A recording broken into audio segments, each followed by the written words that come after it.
way you beat a guy like that, you're not going to outbox him. If you're waiting on him and he's initiating and he's feinting you into counters and then he's countering the counter, you're going to lose that fight. You know AJ's chin's gone, right? Like, and I'm not saying that I believe that. I don't believe that. I think getting beaten up by Daniel Dubois does not mean your chin's gone, especially when you keep getting up and you've managed to rock him late in the fight and you stayed in the fight. And I think Daniel Dubois is a freak like, you know, AJ is a freak. He's a one-off. He's not, Jake Paul is not Daniel Dubois.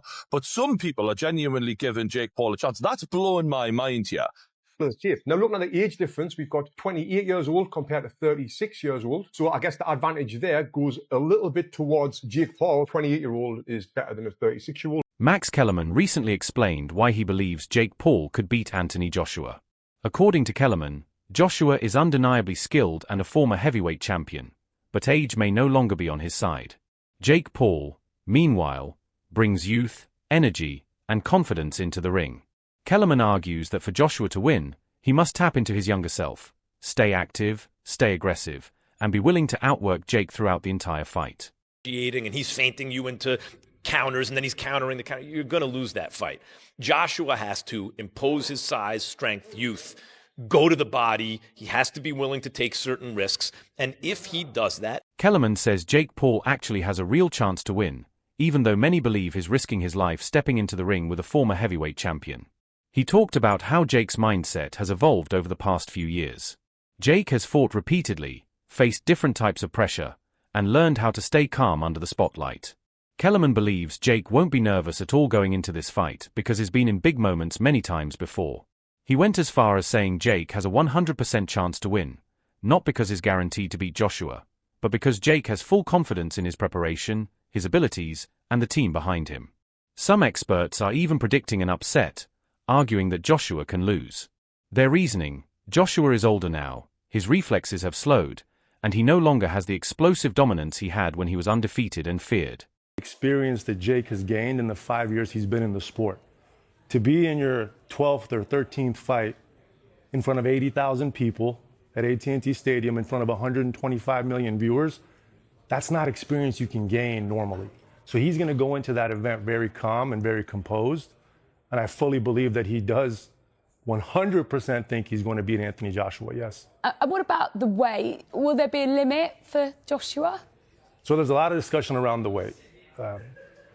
Joshua fought Usyk twice. Yeah.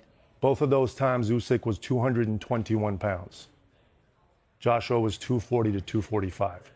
When Jake fought Mike Tyson last year, 227 pounds. I expect Jake will come in anywhere between 225 and 230, and Anthony Joshua has a weight limit of 245 pounds. There will be those, as you're aware, that will look at it and criticise this fight. There already have been, haven't there? They'll say it's a real mismatch. What would you say to them? Are we going to be watching sport at its purest? I would say it's much less of a mismatch than what you saw with AJ and Francis Ngannou, who a massive man, but relatively no boxing experience. I would say it's much less of a mismatch than AJ's 9th or 10th fight against guys who've been knocked out 20 to 25 times. Given AJ's pedigree, Jake is built for this. Jake is built for the big moments. So do I think it's dangerous for Jake Paul? Absolutely. Do I think it's also dangerous for Anthony Joshua? 100%. I mean, we're just watching some of these punches being thrown now. Can he take something like that, Jake Paul? Hey, Alexander Usyk took it, right? I think that was a perfect 1-2 combination by Joshua, again, on a fairly stationary fighter in Francis Ngannou, who had a good performance against Tyson Fury. But I don't think Tyson Fury took that fight serious. These analysts argue that while Joshua once dominated heavyweights, today he fights more cautiously and is easier to hit than before. They also point out that Jake Paul has improved significantly. He has more power, better conditioning, and stronger fundamentals than he did a few years ago. In their view, the age gap and both fighters' recent performances make this matchup far more interesting than people initially thought. Incredibly well for Paul. He's not going to land on Joshua, is he? Joshua's going to be far too skilled in evading whatever Jake Paul could throw at him. Because I don't believe he's an evading fighter. I think he's one of those fighters that is extremely powerful to where a fighter is simply afraid. The problem is that all of the pressure's on Joshua at the moment. So Jake Paul, if he gets knocked out in 12 seconds, he should get knocked out. The problem is, as soon as Joshua starts taking damage, all of a sudden he's thinking, the world is watching me, I'm a professional fighter, and I'm getting beat off a YouTuber.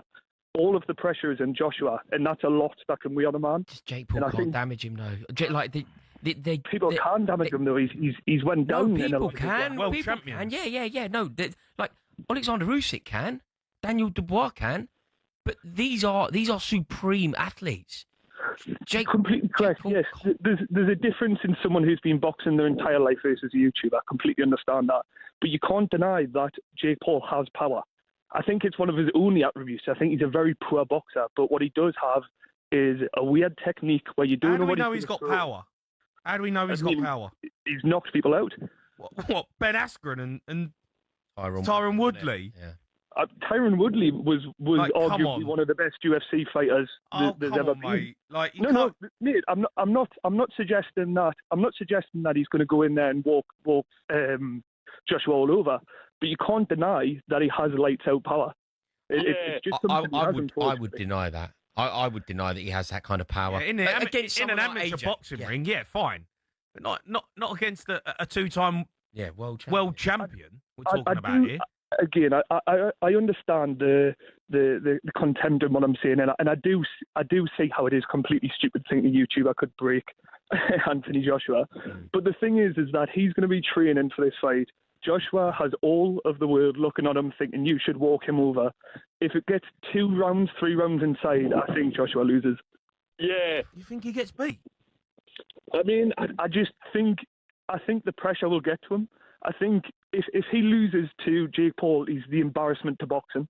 And if you get inside 3 rounds where you've not put him away like everyone thinks you will, all of a sudden that pressure to finish the fight as he should is going to gain and gain and gain. Is there any truth in this, Jamie? Can you see a world where Dan's theory is basically this geezer can punch and he therefore has a puncher's chance? I think he's got no chance. Like slim, if none. No chance. None. Literally none. No chance. No, it's one of them, innit? I honestly, without going like extreme, Dan, I think Anthony Joshua, if he could only use one hand, wins the fight. I honestly do. This is the thing, and I love Joshua. You know, he's arguably the pride of Britain when it comes to boxing. He's a great fighter. But could you say he's past his best? Could you say that he's been tested too many times? The thing that it relates to me is when you look at Silva in the UFC, as soon as he got knocked out, his chin became glass. And I think that's the same with Joshua. I don't think he can take a punch anymore. I think he's one of those people where it's almost he damages way too easy now. And it's one of those things where I think when you're a boxer and you've had a few defeats and you've had Olympic boxer Tony Jeffries offered a different angle on why Jake... Age difference, we've got 28 years old compared to 36 years old. So I guess the advantage there goes a little bit towards Jake Paul. 28-year-old is better than a 36-year-old. But that being said, we've got talking about experience and everything else. What comes with being 36 years old at Anthony Joshua's level. And then, like I mentioned, the heavyweights kind of seem to prime a little bit older. Now, come down to the height and the weight. This is the big one. 6'1" versus 6'6". 200 pounds versus 252 pounds. We got a 252 pounder in Anthony Joshua. The reach advantage is a lot, which we would expect. Amateur fights, we can see that Jake's only had one, where AJ's had 43, but 43 of them are including at the highest level, Olympic level. And yes, he won the Olympic bloody gold medal, if I don't need to remind you. Then the pro record, Jake Paul has had 13 fights, lost 1. AJ has had 28 fights and he's lost 4 with 25 KOs. And the one person that Jake Paul lost to was Tommy Fury. Now, can we compare Tommy Fury with Anthony Joshua?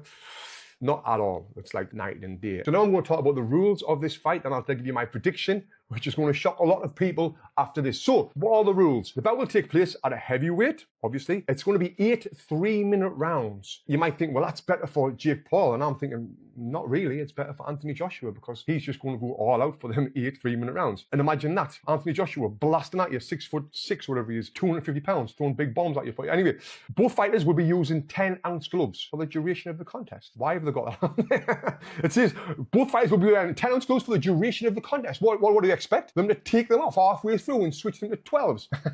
But I guess these days, anything happens in boxing, right? The boys will follow similar rules to Jake Paul and Mike Tyson in November, but that fight was 8 2-minute rounds and 14-ounce gloves. Not similar if it's smaller gloves and 2-minute rounds. Who wrote this for DAZN? It marks the first time Joshua will have contested less than 10 rounds since. Meanwhile, many analysts pointed out a different issue, not with the fighters, but with boxing itself.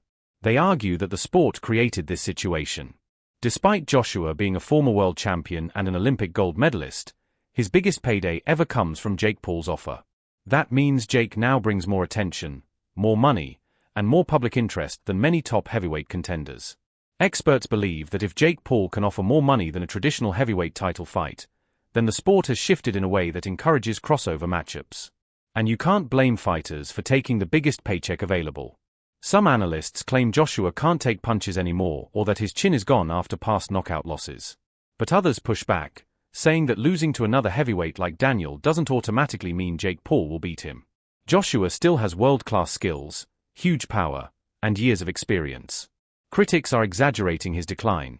Joshua absolutely has the ability to win clearly if he stays disciplined and focused.